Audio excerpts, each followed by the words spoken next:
നിങ്ങൾക്ക് ഒരുപാട് തവണ ഇതൊരു ഡൗട്ടായിട്ട് വന്നിട്ടുണ്ടോ? ഈ ബൂസ്റ്റ് പോസ്റ്റ് എന്ന് കാണുന്നതും ആഡ്സ് മാനേജറും സെയിം സംഭവമല്ലേ എന്നുള്ളത്. പലരും ബൂസ്റ്റ് ചെയ്തിട്ട് പൈസ വെറുതെ കളയുന്നത് ഞാൻ നേരിട്ട് കണ്ടിട്ടുണ്ട്. അതേസമയം ചില സിറ്റുവേഷൻസിൽ ഈ ബൂസ്റ്റ് പോസ്റ്റ് സൂപ്പറായിട്ട് ഹെൽപ്ഫുള്ളും ആയിരിക്കും. ഇനി സ്ട്രെയിറ്റ് ആയിട്ട് പറഞ്ഞു കഴിഞ്ഞാൽ ബൂസ്റ്റ് എപ്പോഴാണ് നല്ലത്, എപ്പോഴാണ് ബേസ്ഡ്, ആഡ്സ് മാനേജറിനോട് എന്താണ് വ്യത്യാസം എന്നുള്ളത് നമുക്ക് ക്ലിയർ ആയിട്ട് ഇന്നത്തെ വീഡിയോയിൽ നോക്കാം. സോ വീഡിയോയിലേക്ക് പോകുന്നതിന് മുമ്പ് ഒരു എക്സൈറ്റിംഗ് ന്യൂസ് ഷെയർ ചെയ്യാനുണ്ട്. ജാനുവരി 19 എൻട്രി ഡിജിറ്റൽ മാർക്കറ്റിംഗിന്റെ 100th ബാച്ച് നമ്മൾ സ്റ്റാർട്ട് ചെയ്യാൻ പോവാണ്. സോ ഈ ബാച്ചിൽ ജോയിൻ ചെയ്യുന്നവർക്കായിട്ട് നമ്മൾ പ്രൊവൈഡ് ചെയ്യുന്നത് 1 month ഇന്റൻസീവ് ഇന്റേൺഷിപ്പ് ആണ്. സോ ഇനി എന്തിനാണ് നിങ്ങൾ വെയിറ്റ് ചെയ്യുന്നത്? ഡിജിറ്റൽ മാർക്കറ്റിംഗ് കോഴ്സിന് ജോയിൻ ചെയ്യാൻ താല്പര്യം ഉണ്ടെങ്കിൽ ഇതാണ് റൈറ്റ് ടൈം. സോ ഇപ്പൊ തന്നെ ഞങ്ങളായിട്ട് കണക്ട് ചെയ്യാം. ഞാൻ Selva Haris, welcome back to entry digital marketing. ഈ വീഡിയോ അവസാനിക്കുമ്പോൾ നിങ്ങൾക്ക് 3 കാര്യങ്ങൾ ക്രിസ്റ്റൽ ക്ലിയർ ആയിട്ട് മനസ്സിലായിട്ടുണ്ടാവും. ബൂസ്റ്റ് പോസ്റ്റ് ആക്ച്വലി എന്താണ് എന്നുള്ളത്, ആഡ്സ് മാനേജറിൽ കിട്ടുന്ന കൺട്രോൾ എന്തൊക്കെയാണ് എന്നുള്ളത്, നിങ്ങളുടെ ബിസിനസ് ഗോൾ അനുസരിച്ചിട്ട് ഏത് അപ്രോച്ച് ആയിരിക്കണം ചൂസ് ചെയ്യേണ്ടത് എന്നുള്ള കാര്യങ്ങൾ. സോ ബൂസ്റ്റ് പോസ്റ്റ് എന്ന് വെച്ചാൽ ബേസിക്കലി എക്സിസ്റ്റിംഗ് പോസ്റ്റിനെ പെയ്ഡ് റീച്ച് കൊടുക്കുന്നതാണ് സംഭവം. ഫേസ്ബുക്കിലോ ഇൻസ്റ്റഗ്രാമിലോ ബൂസ്റ്റ് പോസ്റ്റ് ചെയ്യുമ്പോൾ അത് നിങ്ങൾക്ക് ഒരു സിമ്പിൾ ഫ്ലോ ആയിരിക്കും തരുന്നത്. ലൈക്ക് ഓഡിയൻസസ് ഫ്യൂ ഓപ്ഷൻസ് ആയിരിക്കും ഉണ്ടാവുക, ബഡ്ജറ്റ് ആൻഡ് ഡേയ്സ് ഉണ്ടാവും, ഒരു കോൾ ടു ആക്ഷൻ ബട്ടൺ ഉണ്ടാവും. ഇത്ര മാത്രമേ അതിൽ നിങ്ങൾക്ക് കാണാനായിട്ട് പറ്റുള്ളൂ. ഇനി ആഡ്സ് മാനേജർ ആണെങ്കിലോ ഇത് ആഡ്സ് തന്നെയാണ്, പക്ഷെ കുറച്ച് സിംപ്ലിഫൈഡ് ആയിട്ടുള്ള സിമ്പിൾ ആയിട്ടുള്ള ആഡുകളാണ്. അതുകൊണ്ട് തന്നെ ഈസി ആയിരിക്കും, പക്ഷെ കൺട്രോൾ നിങ്ങൾക്ക് അവിടെ ഭയങ്കര കുറവായിരിക്കും. ശരിക്കും പറഞ്ഞു കഴിഞ്ഞാൽ ഏറ്റവും വലിയൊരു ചോദ്യം ബൂസ്റ്റ് ചെയ്യുന്നത് ആഡ്സ് മാനേജർ ആഡ്സ് പോലെ തന്നെയാണോ എന്നുള്ളതാണ്. ആൻസർ പറഞ്ഞു കഴിഞ്ഞാൽ ഒരേ പ്ലാറ്റ്ഫോം ആണ്, പക്ഷേ നോട്ട് ദ സെയിം പവർ. പ്രധാനമായിട്ടുള്ള വ്യത്യാസങ്ങൾ എന്തൊക്കെയാണെന്ന് വെച്ച് കഴിഞ്ഞാൽ, ആദ്യത്തേത് ഒബ്ജക്റ്റീവ് ആൻഡ് ഒപ്റ്റിമൈസേഷൻ. ബൂസ്റ്റ് പോസ്റ്റിൽ സാധാരണയായിട്ട് engagement, reach, profile visits, messages ഇതേപോലത്തെ സിമ്പിൾ ആയിട്ടുള്ള ഗോൾസിനെ ആയിരിക്കും നമ്മൾ ഒപ്റ്റിമൈസ് ചെയ്യുന്നത്. ആഡ്സ് മാനേജറിലായിക്കോട്ടെ sales, conversions, leads, app installs, advanced objectives പോലുള്ള ഡീപ്പർ ആയിട്ടുള്ള ഗോൾസ് ആയിരിക്കും. ഇനി നിങ്ങൾക്ക് സെയിൽസ് വേണം എങ്കിൽ പോസ്റ്റ് ബൂസ്റ്റ് ചെയ്ത് ലൈക്സ് കൂട്ടിയാലും നിങ്ങൾക്ക് സെയിൽസ് അവിടെ കിട്ടണമെന്ന് നിർബന്ധമില്ല. കാരണം എന്താണ്? ഒപ്റ്റിമൈസേഷൻ ഗോൾ അവിടെ വേറെ ആണല്ലേ. രണ്ടാമത്തത് ടാർഗറ്റിംഗ് കൺട്രോൾ ആണ്. ഇപ്പൊ നിങ്ങൾ ബൂസ്റ്റ് ചെയ്യുന്ന സമയത്ത് ലൊക്കേഷൻ, ഏജ്, ജെൻഡർ പ്ലസ് കുറച്ച് ലിമിറ്റഡ് ആയിട്ടുള്ള ഇൻട്രസ്റ്റുകൾ ഇതൊക്കെ വെച്ചിട്ടായിരിക്കും നിങ്ങൾ അവിടെ ബൂസ്റ്റ് ചെയ്യുന്നത്. സോ അവിടെ കുറച്ച് സിമിലർ ആയിട്ടുള്ള ഓപ്ഷൻസ് ആയിരിക്കും നിങ്ങൾക്ക് കിട്ടുന്നത്. ആഡ്സ് മാനേജറിൽ നോക്കുമ്പോഴോ അവിടെ കസ്റ്റം ഓഡിയൻസ് വരുന്നുണ്ട്, ലുക്ക് ലൈക്ക് ഓഡിയൻസ് വരുന്നുണ്ട്, ഡീറ്റെയിൽഡ് എക്സ്ക്ലൂഷൻസ് വരുന്നുണ്ട്, റീടാർഗറ്റിംഗ് വരുന്നുണ്ട്, സെഗ്മെന്റേഷൻ വരുന്നുണ്ട്. ഇങ്ങനെ അഡ്വാൻസ്ഡ് ആയിട്ടുള്ള കുറെ ടാർഗറ്റിംഗ് ഓപ്ഷൻസ് നിങ്ങൾക്ക് അവിടെ അവൈലബിൾ ആയിരിക്കും. മൂന്നാമത്തെ കേസ് പ്ലേസ്മെന്റ്സും ക്രിയേറ്റീവ് ഫോർമാറ്റ്സുമാണ്. നിങ്ങൾ ബൂസ്റ്റ് ചെയ്യുമ്പോൾ പ്ലേസ്മെന്റ്സ് കുറച്ച് ഓട്ടോമാറ്റിക് ആയിരിക്കും, ക്രിയേറ്റീവ് ഓപ്ഷൻസും അവിടെ എന്തായിരിക്കും? ലിമിറ്റഡ് ആയിരിക്കും. ആഡ്സ് മാനേജറിലായിക്കോട്ടെ പ്ലേസ്മെന്റിനെ കൺട്രോൾ ചെയ്യാൻ വേണ്ടി പറ്റും. മൾട്ടിപ്പിൾ ക്രിയേറ്റീവ് ഫോർമാറ്റ്സ് നിങ്ങൾക്ക് അവിടെ യൂസ് ചെയ്യാനായിട്ട് പറ്റും. അതേപോലെ തന്നെ ഡൈനാമിക് ക്രിയേറ്റീവ്സ് കാര്യങ്ങൾ, അങ്ങനെ ഒരുപാട് കാര്യങ്ങളുണ്ട്. ഇനി നാലാമത്തെ കേസ് എന്ന് വെച്ച് കഴിഞ്ഞാൽ ട്രാക്കിങ്ങും കൺവേർഷനുമാണ്. ബൂസ്റ്റ് പോസ്റ്റ് ചെയ്യുമ്പോൾ അവിടെ വളരെ ബേസിക് ആയിട്ടുള്ള റിപ്പോർട്ടിംഗ് ആണ് വരുന്നത്. ആഡ്സ് മാനേജറിലായിക്കോട്ടെ അവിടെ ഇവന്റുകൾ നിങ്ങൾക്ക് സെറ്റ് ചെയ്യാം, pixel, CAPI, optimisation, breakdowns, attribution windows, ഇങ്ങനെ പറഞ്ഞിട്ട് ഭയങ്കര ഡീറ്റെയിൽ ആയിട്ടുള്ള അഡ്വാൻസ്ഡ് ആയിട്ടുള്ള കുറെ ട്രാക്കിംഗ് കൺവേർഷൻ മെത്തേഡ്സ് അവിടെ നിങ്ങൾക്ക് കാണാനായിട്ട് പറ്റും.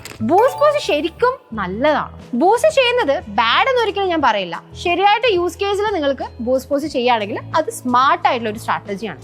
ഇപ്പം ആദ്യത്തെ യൂസ് കേസ് വെച്ച് കഴിഞ്ഞാൽ സോഷ്യൽ പ്രൂഫ് ബിൽഡ് ചെയ്യാൻ വേണ്ടിയിട്ട് ഒരു പോസ്റ്റ് നിങ്ങൾ ഓൾറെഡി ഓർഗാനിക് ആയിട്ട് നല്ല എൻഗേജ്മെന്റ് കിട്ടിയിട്ടുണ്ടെങ്കിൽ അതിന് നിങ്ങൾ ബൂസ്റ്റ് ചെയ്ത് കഴിഞ്ഞാൽ കൂടുതൽ ആൾക്കാരിലൂടെയൊക്കെ നിങ്ങൾക്ക് എത്തിച്ച് അതിന്റെ ക്രെഡിബിലിറ്റി ഇൻക്രീസ് ചെയ്യാനായിട്ട് നിങ്ങൾക്ക് സാധിക്കും. Especially testimonials, before and after, student results, event highlights ഇതേപോലത്തെ കോണ്ടന്റുകളാണെങ്കിൽ. രണ്ടാമത്തെ യൂസ് കേസ് വെച്ച് കഴിഞ്ഞാൽ ലോക്കൽ അവയർനെസ്സോ അല്ലെങ്കിൽ ക്വിക്ക് റീച്ച് കിട്ടാനോ വേണ്ടിയിട്ടാണ്. ഇപ്പോൾ restaurants, Jims, salons, local events ഇതേപോലത്തെ കാര്യങ്ങൾക്ക് നിയർ ബൈ ആയിട്ടുള്ള ആൾക്കാരിലൂടെയൊക്കെ കൂടുതലായിട്ട് ക്വിക്ക്ലി റീച്ച് കിട്ടണമെങ്കിൽ നിങ്ങൾക്ക് ബൂസ്റ്റ് യൂസ് ചെയ്യാൻ വേണ്ടി പറ്റും. ഇനി മൂന്നാമത്തെ യൂസ് കേസ് വെച്ചാൽ എൻഗേജ്മെന്റ് റീടാർഗറ്റിംഗ് സീഡ് ചെയ്യാൻ വേണ്ടിയിട്ടാണ്. ഇപ്പൊ ബൂസ്റ്റ് വഴി നിങ്ങൾക്ക് എൻഗേജ്മെന്റ് കൂട്ടിയെടുക്കാനായിട്ട് സാധിക്കും. പിന്നെ അത് ആഡ്സ് മാനേജറിൽ പോയിട്ട് people who engage with Instagram post അല്ലെങ്കിൽ FB പോസ്റ്റ് കൊടുക്കുകയാണെങ്കിൽ അവിടെ നിങ്ങൾക്ക് റീടാർഗറ്റ് ചെയ്തിട്ട് നിങ്ങൾക്ക് ലീഡ്സോ സെയിൽസ് ക്യാമ്പയിൻസിലോട് ആഡുകൾ റൺ ചെയ്യാനായിട്ട് സാധിക്കും. അപ്പൊ ഇതൊരു സ്ട്രാറ്റജി ആയിട്ട് നിങ്ങൾക്ക് യൂസ് ചെയ്യുകയാണെങ്കിൽ നിങ്ങൾക്ക് അത്യാവശ്യം ലീഡ്സ് ജനറേറ്റ് ചെയ്തെടുക്കാനും പറ്റും. ഇനി മൂന്നാമത്തെ യൂസ് കേസ് വെച്ച് കഴിഞ്ഞാൽ മെസ്സേജസ് ഒബ്ജക്റ്റീവ് ആണ്. അത് ഭയങ്കര ബിഗിനർ ഫ്രണ്ട്ലി ആയിട്ടുള്ള രീതിയിലാണ്. ബിഗിനർ ലെവലിൽ നിങ്ങൾക്ക് DM കുറച്ച് എൻക്വയറീസ് വേണമെങ്കിൽ നിങ്ങൾക്ക് ബൂസ്റ്റ് പോസ്റ്റ് ചെയ്യാൻ പറ്റുന്നതാണ്. ലൈക്ക് മെസ്സേജസ്, CTA ആക്ഷൻസ് നിങ്ങൾക്ക്, അതായത് കോൾ ടു ആക്ഷൻ നിങ്ങൾക്ക് അവിടെ കൊടുത്തു കഴിഞ്ഞാൽ അത് മേ ബി സംടൈംസ് വർക്ക് ചെയ്യുന്ന ഒരു സംഭവമാണ്. പക്ഷെ ട്രാക്കിങ്ങും ഫോളോ അപ്പ് ഒക്കെ എന്താണ് ലൈക്ക് ആ പ്രോസസ്സ് നിങ്ങൾ പക്ക സെറ്റ് ചെയ്ത് വെച്ചിട്ടുണ്ടാവണം. ബൂസ്റ്റ് പോസ്റ്റ് എപ്പോഴാണ് റെക്കമെൻഡ് ചെയ്യാത്ത സിറ്റുവേഷൻസ് എന്നുള്ളതും കൂടി ഞാൻ പറഞ്ഞുതരാം. ഇവിടെയാണ് പലരും പൈസ വെറുതെ കളയുന്നത്. അതിൽ ആദ്യത്തെ സിറ്റുവേഷൻ എന്ന് വെച്ച് കഴിഞ്ഞാൽ നിങ്ങൾക്ക് ലീഡ്സോ സെയിൽസോ ആണ് കൺസിസ്റ്റന്റ് ആയിട്ട് വേണ്ടുന്നതെങ്കിൽ ബൂസ്റ്റ് പോസ്റ്റ് ചെയ്തിട്ട് യാതൊരു കാര്യമില്ല. ബൂസ്റ്റ് ചെയ്ത് സെയിൽ വരുമെന്ന് നിങ്ങൾ ഒരിക്കലും കരുതും വേണ്ട. ഇപ്പം നിങ്ങളുടെ ഗോള് ലീഡ്സോ പർച്ചേസസോ രജിസ്ട്രേഷൻസോ ഒക്കെ ആണെങ്കിൽ ഉറപ്പായിട്ടും നിങ്ങൾ ആഡ്സ് മാനേജറിൽ തന്നെ പോയിട്ട് ചെയ്യണം. രണ്ടാമത്തെ സിറ്റുവേഷൻ എന്ന് വെച്ച് കഴിഞ്ഞാൽ നിങ്ങൾക്ക് പ്രിസൈസ് ആയിട്ട് ടാർഗറ്റ് ചെയ്യണം അല്ലെങ്കിൽ റീടാർഗറ്റ് ചെയ്യണമെങ്കിൽ, അതായത് വെബ്സൈറ്റ് വിസിറ്റേഴ്സിന്, ആഡ് ടു കാർട്ട് യൂസേഴ്സിന്, വീഡിയോ വ്യൂവേഴ്സിന്, ഇതിനൊക്കെ നിങ്ങൾക്ക് റീടാർഗറ്റ് ചെയ്യണമെങ്കിൽ ഇങ്ങനത്തെ കാര്യങ്ങളൊന്നും നിങ്ങൾക്ക് ബൂസ്റ്റ് പോസ്റ്റിൽ ചെയ്യാനായിട്ട് സാധിക്കില്ല. അവിടെ നിങ്ങൾ എന്താണ് ആഡ്സ് മാനേജർ തന്നെ യൂസ് ചെയ്യേണ്ടി വരും. ഇനി മൂന്നാമത്തെ സിറ്റുവേഷൻ എന്ന് വെച്ചാൽ ഇപ്പം നിങ്ങൾക്ക് ടെസ്റ്റിംഗ് ചെയ്യണം അല്ലെങ്കിൽ സ്കെയിലിംഗ് ചെയ്യണം. ഇങ്ങനത്തെ സിറ്റുവേഷൻസിലും ഇപ്പം A/B ടെസ്റ്റിങ്ങും മൾട്ടിപ്പിൾ ആഡ്സെറ്റ്സും ബഡ്ജറ്റും ഒക്കെ ടെസ്റ്റ് ചെയ്യണമെങ്കിൽ ഇതൊന്നും തന്നെ നിങ്ങൾക്ക് ബൂസ്റ്റ് പോസ്റ്റ് ചെയ്യുന്ന സമയത്ത് നിങ്ങൾക്ക് അത്ര സ്മൂത്ത് ആയിട്ട് നിങ്ങൾക്ക് ചെയ്യാനായിട്ട് പറ്റില്ല. നാലാമത്തെ സിറ്റുവേഷനോ പോസ്റ്റ് തന്നെ ഒരു വീക്കാണ്, അതായത് നിങ്ങളുടെ കണ്ടന്റ് നിങ്ങളുടെ ക്രിയേറ്റീവ് തന്നെ വീക്കാണെങ്കിൽ, അവിടെ നിങ്ങൾ കൊടുക്കുന്ന ഓഫേഴ്സും കാര്യങ്ങളൊക്കെ വീക്കാണെങ്കിൽ അത് നിങ്ങൾ ബൂസ്റ്റ് പോസ്റ്റ് ചെയ്തിട്ട് മൊത്തത്തിൽ അത് കൊളാവത്തുള്ളൂ. അതിനെ കൊണ്ട് നിങ്ങൾക്ക് യാതൊരു ബെനിഫിറ്റും ഉണ്ടാക്കാനായിട്ട് പോകുന്നില്ല. അപ്പോൾ ഓക്കെ, ഇപ്പൊ ഇത്രയൊക്കെയാണ് boost post versus ads manager കാര്യങ്ങൾ. ഇനി ഞാൻ നിങ്ങൾക്ക് ഒരു സിമ്പിൾ ആയിട്ടുള്ള ഒരു ഡിസിഷൻ ട്രീ പറഞ്ഞുതരാം. ഇപ്പൊ നിങ്ങളുടെ goal like more people see the post, അല്ലെങ്കിൽ ഇവന്റ്, അല്ലെങ്കിൽ അവയർനെസ്, ക്രെഡിബിലിറ്റി, ഇങ്ങനത്തെ കാര്യങ്ങളൊക്കെ ആണെങ്കിൽ നിങ്ങൾ ബൂസ്റ്റ് ചെയ്യാനായിട്ട് നോക്കാം. ചെറിയ രീതിയിലുള്ള വാട്സപ്പ് DM എൻക്വയറീസ് ഒക്കെ ആണെങ്കിൽ അവിടെ നിങ്ങൾക്ക് ബൂസ്റ്റ് പോസ്റ്റ് ചെയ്യാൻ പറ്റുന്നതാണ്. ഇനി ലീഡ്സ് ലൈക്ക് ഫോം ഫില്ല് ചെയ്യുക, സെയിൽസ് കൂട്ടുക, വെബ്സൈറ്റ് വിസിറ്റ്സ് കൊണ്ടുവരിക, കൺസിസ്റ്റന്റ് ആയിട്ട് ROI ട്രാക്ക് ചെയ്യുക, ഇങ്ങനത്തെ കാര്യങ്ങളൊക്കെ ആണെങ്കിൽ നിങ്ങൾ നിർബന്ധമായിട്ടും ആഡ്സ് മാനേജർ തന്നെ ശ്രമിക്കേണ്ടതുണ്ട്.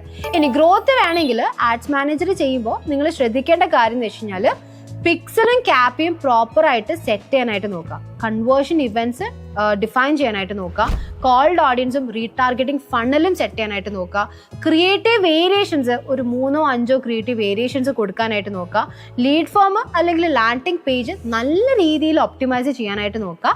ആഴ്ചയിൽ ഇടയ്ക്കിടയ്ക്ക് നിങ്ങൾ നിങ്ങളുടെ CPA, ROI, CTR പോലത്തെ മെട്രിക്സുകൾ അനലൈസ് ചെയ്യാനായിട്ട് നോക്കണം. അപ്പോൾ ഫൈനലായിട്ട് പറയുകയാണെങ്കിൽ ബൂസ്റ്റ് പോസ്റ്റ് നല്ലതാണോ?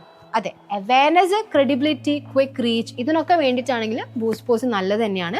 പക്ഷെ കൺസിസ്റ്റന്റ് ആയിട്ട് ലീഡ്സ്, സെയിൽസ്, സ്കെയിലിംഗ് ഇങ്ങനത്തെ കാര്യങ്ങളൊക്കെ ചെയ്യണമെങ്കിൽ നിങ്ങൾ ബൂസ്റ്റ് പോസ്റ്റ് മാത്രം ചെയ്തിട്ട് കാര്യമില്ല. അത് ഭയങ്കര ഡേഞ്ചറസ് ആണ്. ബൂസ്റ്റ് ഒരു ഷോർട്ട് കട്ട് ടൂളാണ്, ആഡ്സ് മാനേജർ ആണെങ്കിൽ ഒരു സ്ട്രാറ്റജി ടൂളാണ്. സോ ഫ്രണ്ട്സ്, ബൂസ്റ്റ് പോസ്റ്റും ആഡ്സ് മാനേജറും നോക്കിയും കണ്ട് യൂസ് ചെയ്യാനായിട്ട് പഠിക്കുക. ഇതിനെക്കുറിച്ച് എന്തെങ്കിലും കൂടുതലായിട്ട് നിങ്ങൾക്ക് ഡൗട്ട്സ് കാര്യങ്ങളുണ്ടെങ്കിൽ കമന്റ് ചെയ്തോളൂ, ഞാൻ ഹെൽപ്പ് ചെയ്തുതരാം. അപ്പോൾ വീഡിയോ ഹെൽപ്ഫുൾ ആയിട്ടുണ്ടെങ്കിൽ ലൈക്ക് ചെയ്യുക, സബ്സ്ക്രൈബ് ചെയ്യുക. So see you in the next one.